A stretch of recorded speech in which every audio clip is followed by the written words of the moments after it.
Good morning, Ludlow. I'm Sophia. And I'm Devin. And you're watching The Falcon Report. Devin, why do you look so stressed? There are so many student-produced shows, I can't decide which one to watch. You should talk to Lauren and Alan. Lauren has a podcast and Alan has a show called The Pulse. I've seen the flyers around. What's that about? I'm not really sure. Let's just ask Cooper and Ethan. Seniors Alan Yao and Lauren G have taken their academic passions to the next level. Alan is doing an independent study to produce a show that focuses on student voices and their thoughts on various school-related topics. Yeah, so the idea for The Pulse it really started during the pandemic. A lot of the decisions I feel like that were made in our school, even in the district, were made without student opinion. Yeah, so the big thing that I wanted to sort of get out of it was, after I'm done with the project, I do want to send it and share it with parents, teachers, staff members, the Board of Ed, administration, and whatnot, just so they could see how students are feeling on various topics. So we have various topics such as testing, school safety, mental health issues, college applications, especially with seniors. I know that the school is thinking of, or the district rather, is thinking of adding a new type of curriculum. So gathering opinions on how students feel about that. So those are just some general topics that we do have. And we do have some general broad topics like prom, school dances and whatnot, just to lighten up the mood. Yeah, watch the video and then participate, because we might have other episodes coming out. So if you see the flyer around The Pulse, just scan the QR code, fill out the form, and if you want, participate in the video, because it's very important for students to understand that their voice matters, and we want them to be heard. Lauren has developed a podcast where she interviews professionals in the STEM fields. This podcast has been created all in her free time and is now listened to in 33 countries. I'm on the school newspaper, The Prospect, and I wrote an article interviewing someone who works at Pfizer and oversaw the manufacturing of COVID-19 vaccines. And when we were talking about it, I was just thinking, this might be something that other people would be interested in listening in. And I'm also really interested in both STEM and journalism, so my podcast was a really cool way for me to combine my two interests. I've called people, cold called them, and just hope they respond, or I email them, and sometimes they do respond, and it's really exciting. And I think once you also get established and get a few, important people to talk with you, it's easier to get more, just because you make some connections and you also have practice trying to recruit people, and also, you can tell them all the cool people you've interviewed, and they're like, oh, we want to be part of this as well.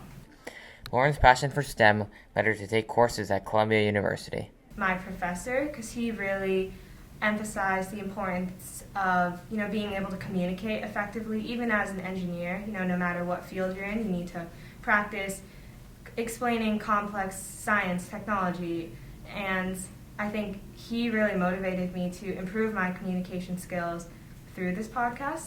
I feel like I've already had a dream interview. I got to interview Dr. William Kalin, who was a Fairfield Ludlow alumni, actually, and he won the Nobel Prize, which is just so cool. And I think that was my dream interview, I guess, just because it's so cool. Not only is he well accomplished, but because he went to Ludlow and graduated, it really shows that anyone from Ludlow can go on to do amazing things.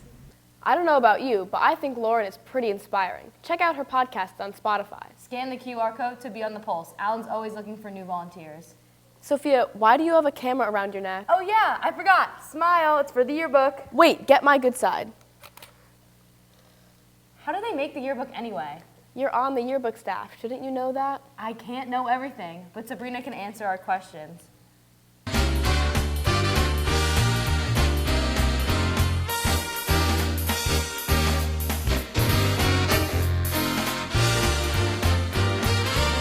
A year, at the least.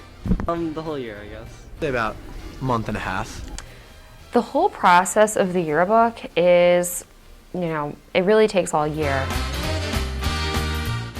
Probably in a room or some, I don't know, factory. I guess at school, I think maybe the yearbook club has special printers or something to print them.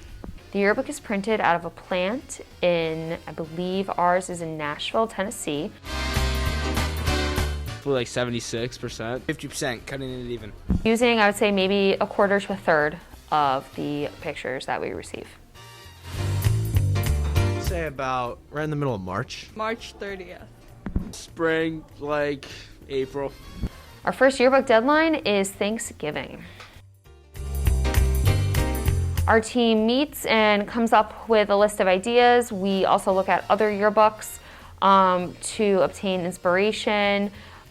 Together, usually we find a few motifs or ideas, and then we take them and then create some sort of a phrase or a statement, and that is the theme that the yearbook is focused on for the year. Wow, that's how the yearbook is made? That's mind-blowing. Thanks, Sabrina. You know what's also mind-blowing? 3.1415925. Are you listing pi? Yes, I'm getting ready for Pi Day on Monday. The Math Honor Society is here to tell us more. Well, Pi Day is a celebration of all things pi. I mean, it's on March 14th, which is 314, the first 3 digits of pi. Pi Day is such a big event at Ludlow because of our Involved Math Honor Society, and this is really the event that we try to promote the greatest student participation in addition to doing math tutoring around Ludlow. And so we really try to get everyone involved in just some fun activities. We celebrate with a bunch of different things, pie eating contest, and it's always a big school-wide event.